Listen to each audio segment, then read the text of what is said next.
Exode chapitre 13, verset 19, rapidement.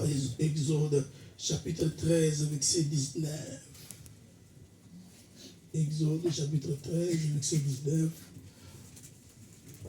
Moïse prit avec lui les os de Joseph, car Joseph avait fait jurer les fils d'Israël en disant, Dieu vous visitera et vous ferez monter avec vous mes os loin d'ici. Hébreux chapitre 11, verset 22. Hébreux chapitre 11, verset 22. En fait, c'est la même histoire qui va se reprendre dans Hébreux 11, 22. Il est dit, c'est par la foi que Joseph, mourant, fit mention de la sortie des fils d'Israël, qu'il donna des ordres au sujet de ses os. Amen. Amen. Alléluia. Amen. Le thème de ce matin, je l'ai intitulé le pouvoir du serment. Le pouvoir du serment. Le serment est un pouvoir. Alléluia. Amen. Amen. Le pouvoir du serment. Le dimanche passé, le pasteur nous a parlé sur l'engagement vis-à-vis de ce que nous avons, de ce que nous sommes. Nous devons être des hommes qui s'engagent, les hommes qui ont une bonne conscience pour que nous puissions faire de grandes choses. Vous savez, cette année est encore vierge, il y a beaucoup de réalités et il y a beaucoup de choses que Dieu a réservées pour nous dans cette année. Mais cela nécessite que nous puissions avoir l'esprit d'engagement pour que nous puissions aller plus loin. Alléluia. Alors, aujourd'hui, je vais parler du pouvoir du serment. Le pouvoir du serment. Le mot serment vient de l'hébreu, c'est le mot shavua. Le mot shavua vient de la racine du mot sheva. Sheva veut dire 7 en hébreu. Pourquoi 7? Parce qu'il y a le 7 choses sacrées. L'homme doit connaître et il doit s'engager pour vivre de grandes choses ou les réalisations de Dieu dans sa vie. Alléluia. Amen. Il y a plusieurs occurrences de ce mot, la signification de ce mot serment en hébreu. Une autre signification, c'est le mot jurer. Une autre signification, c'est relier. Le mot serment veut dire aussi, c'est se relier. Le fait de faire le serment, c'est le fait de se relier à quelque chose qui est sacré. Et cette année, j'aimerais pousser quelqu'un à avoir cette pensée. N'entre pas l'année comme ça, comme tout le monde. Tu dois avoir une pensée en toi qui te relie afin que tu voies les choses s'accomplissent dans ta vie. Alléluia. Amen. 2024 est une année qui a beaucoup de surprises, mais toi étant enfant de Dieu, tu dois avoir une pensée que tu dois entrer dans cette année 2024. Alléluia. Amen. En fait, le fait de crier bonne année ne changera rien si à la base toi-même, il n'y a pas de choses que toi tu as pris comme décision pour voir la réalisation dans cette année. Alléluia. Et voilà pourquoi il nécessite d'avoir un esprit d'engagement, un esprit qui te relie au but que tu poursuis. La Bible dit Dieu fait toutes choses pour un but. Alléluia. Amen. Dieu fait toutes choses pour un but. Donc lorsque nous entrons dans cette année, tu dois avoir un but que tu poursuis dans cette année 2024. Alléluia. Amen, amen. Amen. Oh, alléluia. Amen. Est-ce que vous êtes avec moi ce matin? Amen. Le mot serment veut dire encore une affirmation solennelle ou un engagement solennel avec fidélité. Amen. Tu dois être fidèle dans cet engagement auquel toi tu t'es engagé pour voir la réalisation. C'est-à-dire, on nous a donné comme pensée, comme vision, une âme pour le Seigneur. Alors, tout ce que nous devons faire, nous devons être focalisés sur ces choses pour que nous puissions vivre les bénéfices de ce que nous poursuivons comme but, comme vision, comme objectif. Alléluia. Dis à celui qui est à tes côtés, quel est ton but cette année 2024? Alléluia. Tu dois avoir une pensée, un but qui te poursuit. L'effet de crier bonne année ne changera rien si à la base toi-même tu ne changes pas. Amen. Je dis, l'effet de crier bonne année, ça ne change rien si toi-même tu n'es pas le facteur du changement. Amen. En fait, bien aimé, l'homme reçoit ou attire en lui ce qu'il désire, c'est vrai. Il attire en lui ce qu'il conçoit. Mais en réalité, l'homme attire à lui ce qu'il est lui-même. Je vais m'expliquer. L'homme attire ce qu'il est. Donc si toi, tu es un homme généreux, tu vas attirer aussi les hommes généreux autour de toi. Amen.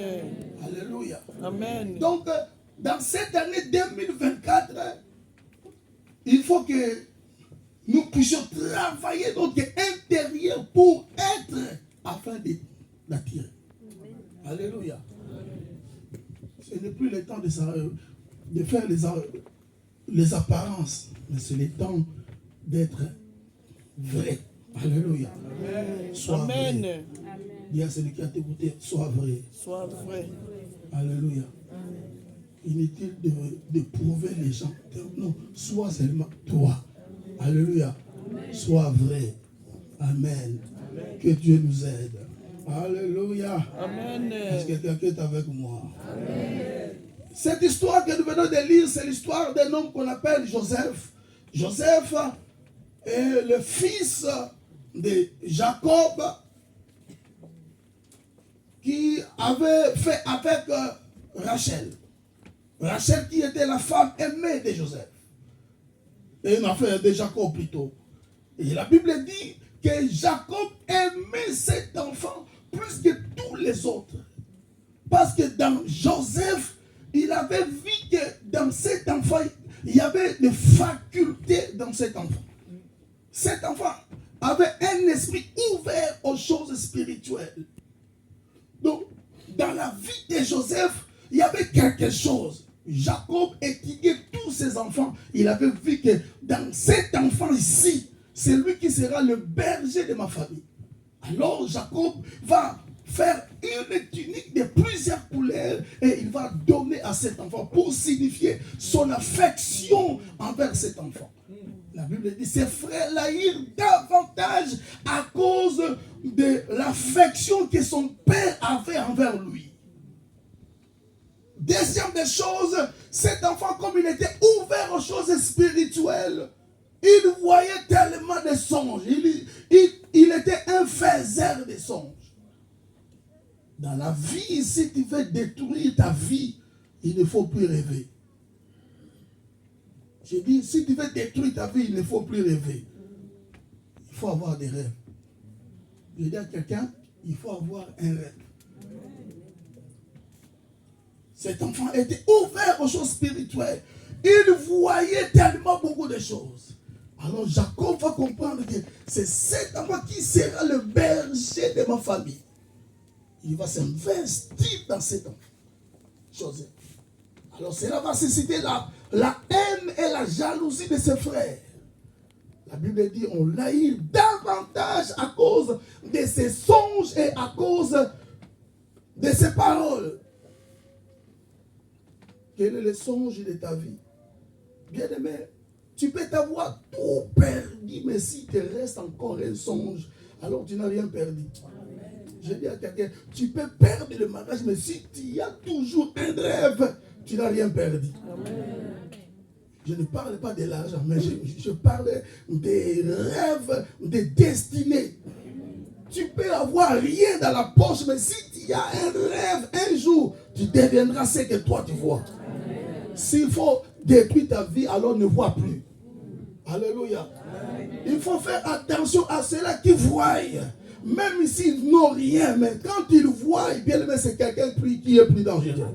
Alléluia. Il faut toujours voir. Il y a celui qui a tes côtés, il faut toujours rêver. Il faut toujours rêver. Alléluia. Joseph rêvait. Mais il y a d'autres personnes ici, ils ont rêvé il y a 1 an. Alléluia. Il y a 1 an qu'ils ont rêvé. Il y a d'autres, ils dorment, ils rêvent, après ils oublient. Alléluia. Mais je vais dire à quelqu'un, même si tu as oublié ton rêve, mais le rêve ne t'a pas oublié. Ton rêve ne t'a pas oublié. J'ai dit, ton rêve ne t'a pas oublié. Amen. Alléluia. Amen. Tu vas prier le Seigneur ce matin. Seigneur, remets-moi encore les rêves que j'ai oubliés. Les rêves qui constituent ma destinée. Les rêves qui caractérisent mon destin. Alléluia. Tu dois avoir un rêve. Un rêve. Alors cet enfant, il était haï et calomnié par ses frères à cause de ses rêves et à cause de ses paroles. La Bible dit, on va le vendre. Or que c'était le chemin par lequel le Seigneur avait programmé pour faire les choses dans la vie de cet enfant Joseph. Il est arrivé à un certain temps, Joseph vendu en Égypte. Il arrive en Égypte, il va devenir un esclave. Il va rentrer dans la prison. Or, c'était le chemin. Le chemin par lequel Dieu trace pour que les songes s'accomplissent.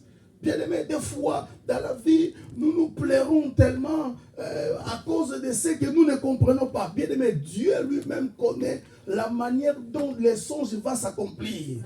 Il va te faire traverser même la vallée de l'ombre de la mort, mais tu ne mourras pas. Alléluia. Si tu as un rêve, tu ne mourras pas. Je dis à quelqu'un, si tu as un rêve, tu ne mourras pas, même si tu traverses la vallée de l'ombre de la mort. J'aimerais dire à quelqu'un, la vallée de l'ombre de la mort n'est pas la mort. Tu ne mourras pas au nom de Jésus. Je dis, peu importe le combat, tu ne mourras pas. Garde la chose qui est en toi. Quelqu'un me dit Amen. Amen. Sois béni au nom de Jésus-Christ. Alléluia. Amen. Alors, il est dit qu'un jour, Joseph va devenir gouverneur dans tout l'Égypte.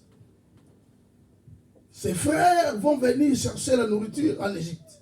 Après le temps, leur père, Jacob va venir. Quand il est arrivé dans l'Égypte, la Bible nous dit que Dieu a fait plusieurs choses dans la vie de Jacob en présence de Joseph. Jacob voulait mourir aussi.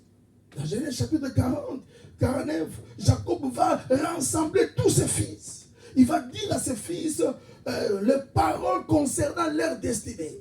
Donc des paroles prophétiques qui concernent leur destinée. Donc le destin de chaque tribu d'Israël.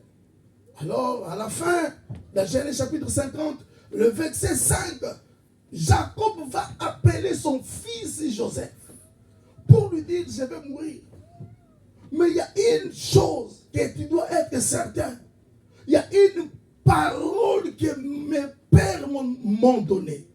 Cette parole, c'est la parole de retourner sur la terre d'Israël. Cette parole était comme une prophétie familiale. Jacob va dire à son fils, lorsque je mourrai, s'il te plaît, ne m'enterre pas ici en Égypte. Il faut que tu ailles m'enterrer là où j'ai acheté la terre, aux terres de Macpéla. Et la Bible dit, quand Jacob était mort, il était enterré dans cette terre-là. Joseph, après plus de 40 ans, après la mort de Jacob, Joseph va travailler en Égypte.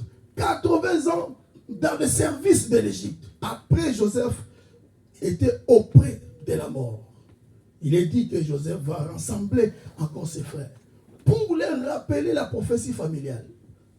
Il va leur dire, je vais mourir, mais Dieu vous visitera. Mais lorsqu'il vous visitera, souvenez-vous de mes os. Parce que mes ossements ne doivent pas rester ici en Égypte. Mes ossements doivent entrer dans la terre promise, dans la terre de Canaan. Alléluia. Amen. Amen, amen. Amen. Cette parole était comme un testament dont Joseph va laisser à ses frères. Une parole prophétique dont Joseph va laisser à ses frères pour leur rappeler notre destinée. Ce n'est pas l'Égypte, mais notre destinée terminer, c'est là-bas. Alléluia. Amen. Joseph est le type de Christ qui nous a laissé une parole prophétique. Un jour, il va revenir pour nous prendre, pour être avec lui dans le royaume de Dieu. Alléluia. Voilà pourquoi Joseph va laisser un signe pour tester cette prophétie. Il va dire, lorsque Dieu vous visitera, souvenez-vous de mes os. Les ossements de Joseph étaient comme un testament. Les ossements de Joseph étaient une garantie. Le mot ossement en hébreu, c'est le mot etem. Etem veut dire la substance. Etem veut dire quelque chose qui est à l'intérieur de l'homme. Donc une garantie qui, quelque chose qui te garantit le voyage. Parce que nous sommes en voyage. Alléluia. Amen. Amen, amen. Amen. De même Joseph, de même Jésus va parler à ses disciples que toutefois, lorsque vous mangez ce pain, vous buvez cette coupe, vous vous souvenez de ma mort. Il était encore vivant. Il n'était pas allé encore sur la croix, mais il parle de sa mort. Il va dire toutefois que vous mangez de ce pain. Donc rappelez-vous de ma mort. Alléluia. C'est un testament qui nous garantit la destinée, qui nous garantit le ciel. Bien-aimés dans le Seigneur, si nous voulons oublier Jésus, alors on ne parle plus de la scène. Ne parle plus de la scène. La scène, nous rappelons-nous que nous ne sommes pas destinés ici en Égypte. L'Égypte est l'image de ce monde. L'Égypte est ce monde que nous sommes. Alléluia. Notre destination finale, c'est le ciel. J'ai dit notre destination finale, c'est le ciel. Ce n'est pas la terre. Voilà pourquoi Joseph va dire, lorsque Dieu vous visitera, souvenez-vous de mes ossements et remontez-les loin d'ici. Quelque chose on remonte, c'est quelque chose qui est en bas. Donc l'Égypte est en bas. Donc pour que nous puissions remonter, il faut que nous puissions escalader. Alléluia. Amen, amen. Joseph va dire, vous allez remonter mes ossements loin d'ici pour entrer dans la terre de Canaan. Alléluia. Notre destination finale, c'est Canaan. Je dis notre destination finale, c'est Canaan. Ce n'est pas la terre. Alléluia. Quand nous voyons tout ce qui se passe dans ce monde, nous voyons qu'il y a quelque chose qui se prépare. Joseph a dit, Dieu vous visitera. Il vous visitera certainement. Le mot visitation dont Joseph va parler ici, c'est le mot hébreu. Joseph va parler de ce mot pour faire mention à la visitation divine. Il va dire Pakod Yifkod. Le mot Pakod Yifkod est un mot qui garantit les fils d'Israël de la délivrance. Alléluia. Ce mot, à chaque fois que ce mot est utilisé dans la Bible, Dieu garantit son peuple de la délivrance ou du salut. Alléluia. Amen. Alléluia. Amen. Joseph a dit, Dieu vous visitera. Donc cela veut dire, Dieu va vous accorder la délivrance. Dans ce monde, nous avons besoin de la délivrance du Seigneur. Tu as besoin de la délivrance. Cette délivrance est qu'un jour nous serons avec lui. Notre destination finale, ce n'est pas la terre. Alléluia. Le pouvoir du serment. Cet homme va faire girer les enfants d'Israël. Il va dire, lorsque Dieu vous visitera, alors faites-moi un serment. Vous n'allez pas laisser mes ossements ici. Vous les amènerez là où est enterré Abraham, Isaac et Jacob. Alléluia. Amen. La destination finale, c'est Canaan. La destination finale, c'est Yerushalayim. Le mot Yerushalayim en hébreu, ce mot a une double dimension. Yerushalayim veut dire double Jérusalem. Alléluia. Amen. Donc lorsque nous parlons de Jérusalem, ce n'est pas seulement la Jérusalem terrestre. Il y a deux Jérusalem. La Jérusalem terrestre et la Jérusalem céleste. Mais nous sommes de la Jérusalem céleste. C'est là où est notre destination finale. Bien-aimés dans le Seigneur, travaillez nuit et jour pour voir cette grande ville qui est plus que toutes les villes du monde. La ville sainte, la ville de Dieu, la ville où règne la paix du Seigneur. Alléluia. Tu as besoin de cette ville. Alléluia. Un jour, tu rentreras dans cette ville au nom de Jésus. Est-ce que tu es conscient que tu rentreras cela? Est-ce que tu es conscient que tu rentreras dans cette ville? Alléluia. Nous sommes destinés à la Jérusalem céleste. Amen, amen. Alors Joseph va faire jurer le fils d'Israël lorsque Dieu vous visitera. Alors faites-moi un serment que vous n'allez pas laisser mes ossements ici. Fais-moi un serment. Jurez-le-moi. Ces ossements ne doivent pas rester. Après 4 siècles et demi, Joseph qui parlait de cette visitation. Dieu vous visitera certainement. Le mot Pakod Yifkod parle de double dimension de la visitation. Donc de 2 dimensions de la visitation. Quand Joseph parlait de Dieu vous visitera, est-ce que vous pouvez me mettre ce verset dans la version de Darby? Genèse chapitre 50, verset 24 à 26. La version de Darby, s'il vous plaît. Version de Darby, là il est... Voilà, version de Darby. Joseph dit à ses frères, je meurs et Dieu vous visitera certainement. Donc, la visitation avec certitude fait mention de double visitation. Parce que cette visitation, ce n'est pas une visitation simple. Le mot, si Joseph pouvait parler de la visitation simple, il pouvait parler pakadite. Mais il a dit Pakod Yifkod. Cela veut dire double visitation. Quand il parle de cette double visitation, il parle premièrement de la venue de Moïse qui devait venir libérer les enfants d'Israël sur le plan physique.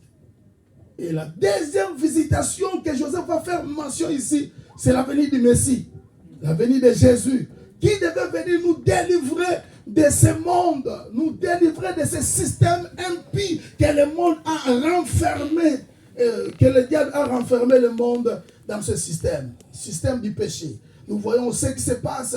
Ils sont en train de voter des lois qui sont contre la nature, des lois qui sont contre la Torah, qui sont contre la parole de Dieu. Alléluia. Amen. Amen. Quand Joseph parle de ces choses, il se rappelle de cette alliance que son père Jacob l'avait fait aussi jurer. Ne laisse pas mon corps ici. Tu dois l'amener enterré dans la terre de Canaan, à Macpéla. Joseph était conscient de cette parole prophétique. Alors il va laisser aussi à ses frères. Cette parole, il a eu où et chez qui? Chez son père. Son père l'avait eu chez son père aussi qui est Isaac.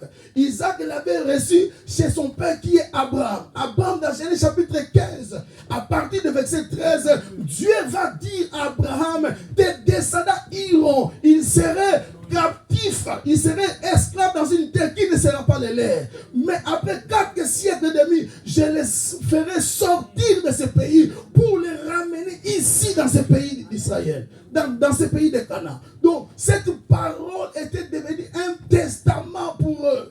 Alléluia. Et Abraham va léguer cela. On appelle cela la Torah.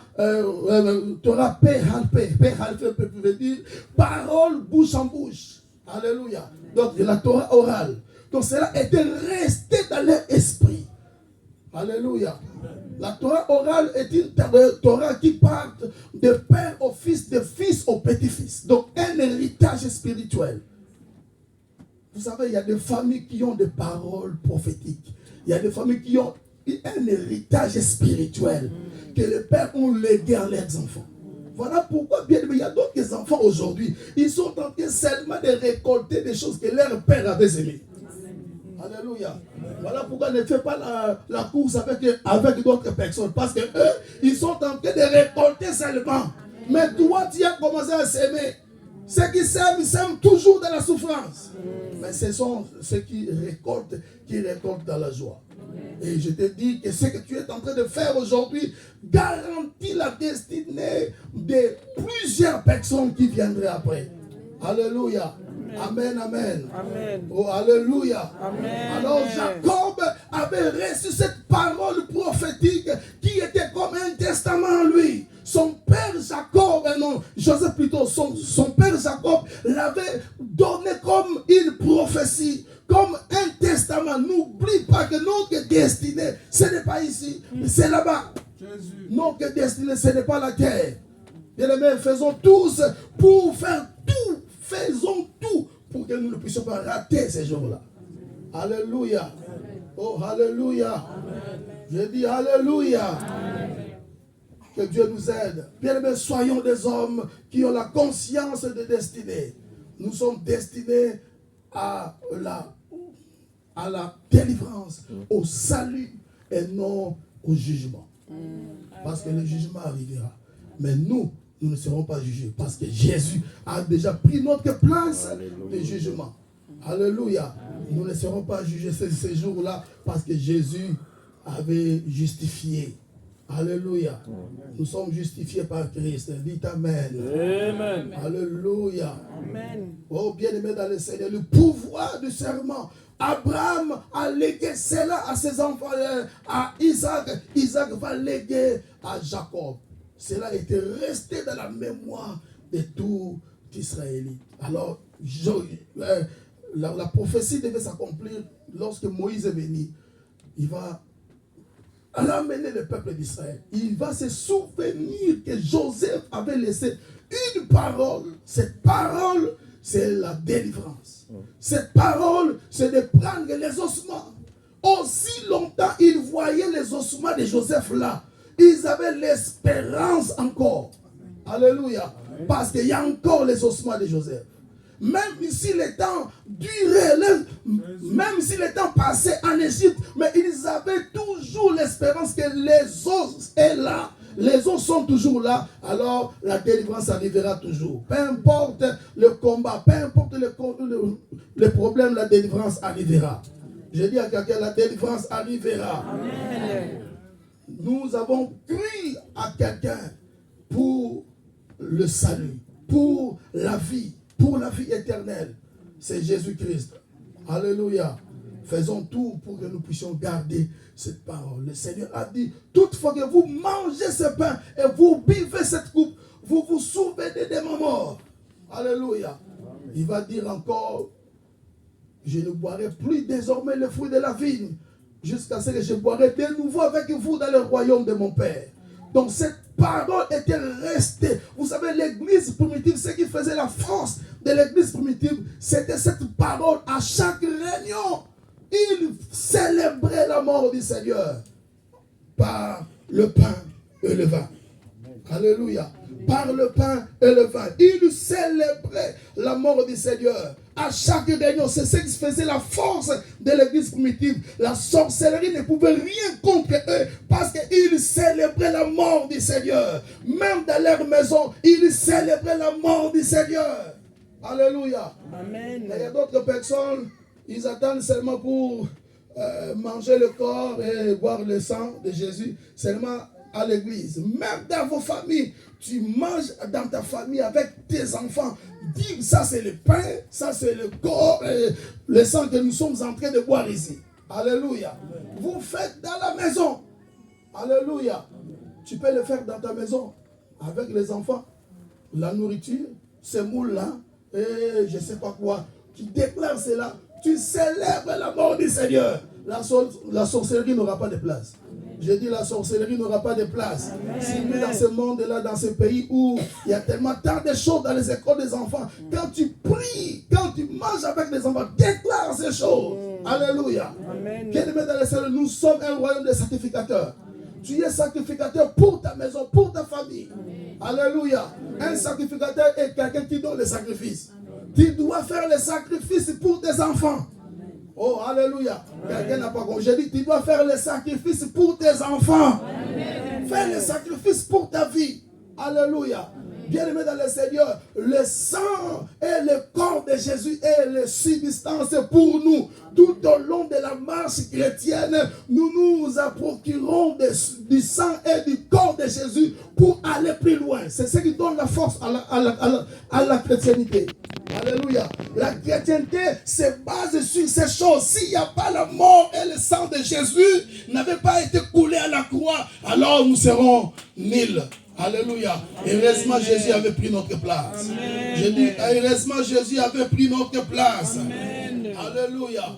Bien-aimés, célébrez la mort du Seigneur. Célébrez la mort du Seigneur. Il va dire, toutefois que vous mangez ce pain, n'oubliez pas ces choses. Le mot pakod yufkod veut dire aussi le souvenir. Alléluia. Lorsqu'on parle de visitation divine en hébreu, pakod yufkod veut dire encore ses souvenirs. Donc nous nous souvenons de Jésus, tout ce qu'il a fait dans nos vies. Alléluia. Dans la pensée, pour se souvenir, ce n'est pas seulement en parlant. Tu dois faire les actes. Tu prends ces choses, tu dis, Jésus était mort, alors je célèbre la mort du Seigneur. Nous célébrons la mort. Mais en réalité, les gens pleurent la mort. Mais Jésus dit, célèbre ma mort. Alléluia. Oh, quelqu'un comprend? Est-ce que quelqu'un comprend cela?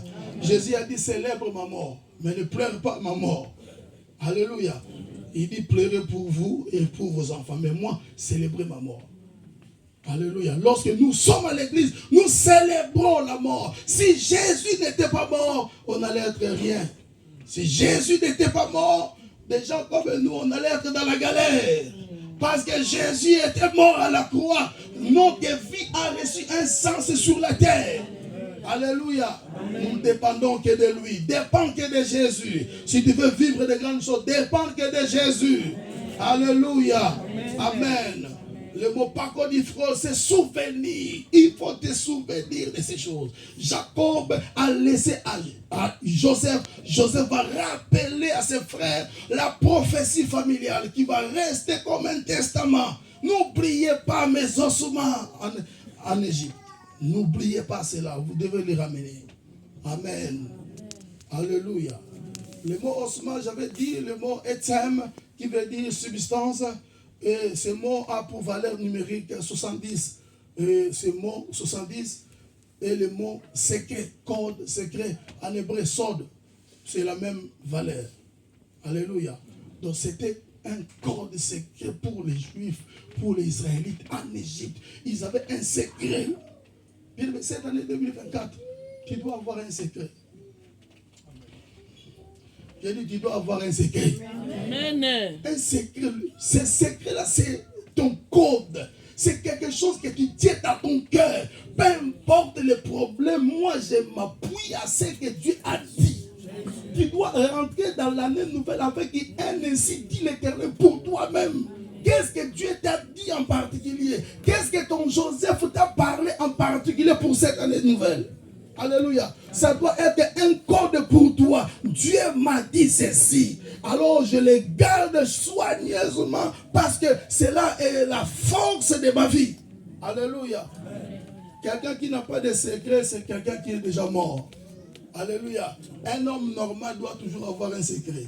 La force de la vie chrétienne, ça se résume sur les secrets. Alléluia. Nous voulons réussir de l'année. Il faut avoir les secrets. Appliquons les secrets. Alléluia. Les secrets, ce sont des clés qui nous donnent accès à des portes. Alléluia. J'ai dit, les secrets, ce sont des clés qui nous donnent accès à des portes. Donc, il y a des portes qui sont là dans cette année. Cela nécessite les clés. Tu dois avoir les clés. Alléluia. Oh, amen, amen. Est-ce que quelqu'un me comprend? Amen. Tu dois avoir les clés. Nous voulons prier ce matin que le Seigneur nous donne une parole qui serait comme un code pour toi. Cette parole qui te donne la force de continuer à marcher, même s'il y a des combats, mais tu continues à marcher. Alléluia. Amen, amen. Amen. Quand tu vois d'autres personnes, en réalité, ils n'ont rien. Mais comment il est toujours joyeux? Parce qu'en lui, il y a un code. Amen. En lui, il y a un code. Il est toujours joyeux comment? Parce que lui ne dépend pas de ce que les hommes voient. Il dépend de ce que Dieu dit. Amen. Ce que Dieu a dit, c'est ce qui va s'accomplir. Je dis ce que Dieu a dit, c'est ce qui va se réaliser. Amen. Alléluia. Alors il faut avoir un code secret de ta vie. Un code secret de ta vie. Bien aimé dans le Seigneur, même Samson était détruit parce qu'il avait livré son cœur à Delilah de son secret qui faisait la force de sa vie. Attention aux Delilah, ils sont là pour couper les cheveux. Alléluia. Les Delilah sont là pour chercher là où se cache ta force. Cette année que Dieu frappe d'avènement tous les Delilah dans Dieu. Amen. Il cherche à découvrir. Vous savez, le monde de la sorcellerie fonctionne comme ça.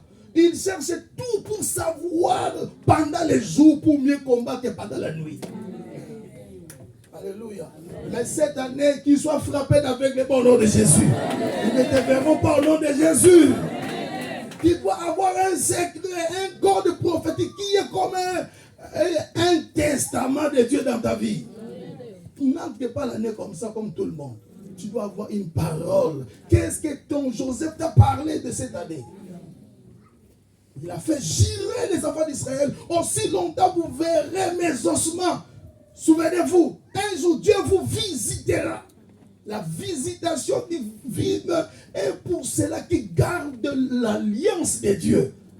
Il n'a pas compris, j'ai dit, la visitation divine est pour ceux-là qui gardent l'alliance de Dieu. On ne combat pas quelqu'un qui est en alliance avec le Seigneur. Alléluia. Tu n'as pas compris, j'ai dit, on ne combat pas celui qui est en alliance avec le Seigneur. Vous savez, Aaron était contesté par les anciens d'Israël. Oh non, pourquoi seulement lui? Pourquoi seulement lui? Alors Moïse va dire, alors venez vous tous avec le vierge, parce que vous êtes tous des princes. Alors chacun doit amener son verge, sa verge plutôt. Chacun doit amener son bâton, le bâton des princes. Alors venez, ramenez-les chez moi.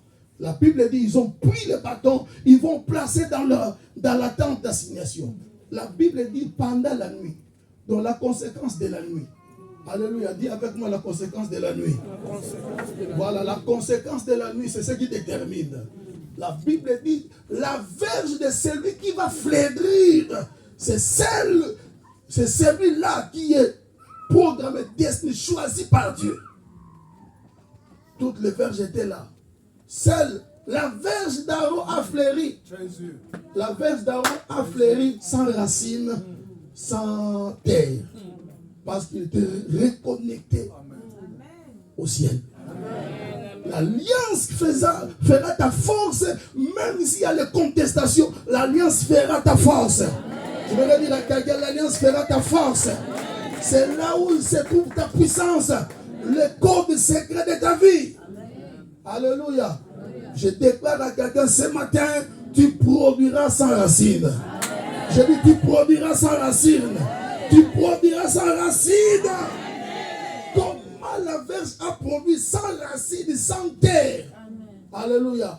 Parce qu'il était reconnecté. Tu dois être reconnecté en haut. Alléluia. Sois reconnecté en haut. Oh, je vais le dire à quelqu'un, cette année, ils seront surpris. Mais comment il est arrivé là-bas? Parce que tu es reconnecté. Alléluia. Parce que tu es en alliance avec le Seigneur. Tu as un serment avec Dieu cette année. Tu produiras. Je dis à quelqu'un, tu produiras. Je dis encore, tu produiras. Je dis encore, tu produiras. La même verge que lorsque Aaron va arriver devant Pharaon, Moïse va lui dire, alors prends ton bâton, jette devant Pharaon. Pharaon va aussi produire la même chose à travers de ces deux grands magiciens, Janès et Jambres, dont le pasteur nous a parlé le vendredi passé. Alléluia. Les deux grands magiciens ont produit, parce que ces deux grands magiciens soutenaient le trône de Pharaon. Alléluia. Alors, la verge de Moïse se transforme en serpent. Il commence à avaler tous les petits serpents de Pharaon. En réalité, le verge des deux grands magiciens, c'est ce qui soutenait le trône de Pharaon. En réalité, le Pharaon n'avait plus de trône. Parce qu'ils étaient avalés. Les petits serpents des sorciers de votre famille seraient avalés au nom de Jésus. Ils seront avalés au nom de Jésus. Tous les petits serpents là. Parce que nous avons un grand serpent qui s'appelle Jésus-Christ de Nazareth. C'est celui qui avale tous les petits serpents. J'annonce à quelqu'un ce matin, tous les serpents de votre famille, les serpents et les serpentines qui vous dérangent là, ils seraient avalés au nom de Jésus. Dieu va les avaler au nom de Jésus. Jésus a dit, comme Moïse a élevé le serpent, et le Fils de l'homme sera de même élevé. C'est lui le serpent de Moïse qui avait avalé tous les petits serpents de Pharaon. Pourquoi? Parce que Aaron et Moïse étaient en alliance avec le Seigneur. Cette année, tu dois être en alliance avec le Seigneur. Cherche la face du Seigneur. N'entre pas l'année comme ça. Quel est le secret de ta vie? Alléluia. Oh non, ça, celui-là, c'est vraiment mon plus grand ami. Bien-aimé, un ami véritable, c'est Jésus. Amen. Je dis, c'est seulement Jésus qui ne déçoit pas, qui ne trahit pas. C'est seulement Jésus que tu dois t'appuyer. Ne t'appuie pas aux hommes, appuie-toi sur Jésus. Appuie-toi sur Jésus. Mon meilleur ami, plus souvent les meilleurs amis qui se trahissent. Le meilleur ami que vous ouvrez le cœur. Tu ouvres ton cœur, tu livres tous les secrets de ta vie. C'est celui qui va te détruire. Alléluia. Le meilleur ami, c'est le Saint-Esprit. Faisons du Saint-Esprit notre meilleur ami. Je dis, faisons du Saint-Esprit notre meilleur ami. Et cette année nouvelle, tu dois avoir un secret. Quel est le secret de ta vie? Ne divulgue pas ta vie à tout le monde. Alléluia. Garde ton cœur plus que toute autre chose. Je dis, garde ton cœur plus que toute autre chose. Quand tu livres ton cœur, sache-le, c'est le combat que tu es en train d'ouvrir contre ta propre vie. Levez-vous, nous allons prier ce matin. Que Dieu nous aide. Tu vas prier, tu vas demander au Seigneur, donne-moi une parole. Une parole pour cette année. Une parole qui sera ma force pour cette année nouvelle 2024. Une parole qui sera un serment que je vais m'appuyer pour voir la réalisation. Lève ta main, tes mains en l'air, commence à prier. Réclame cela à Dieu au nom de Jésus.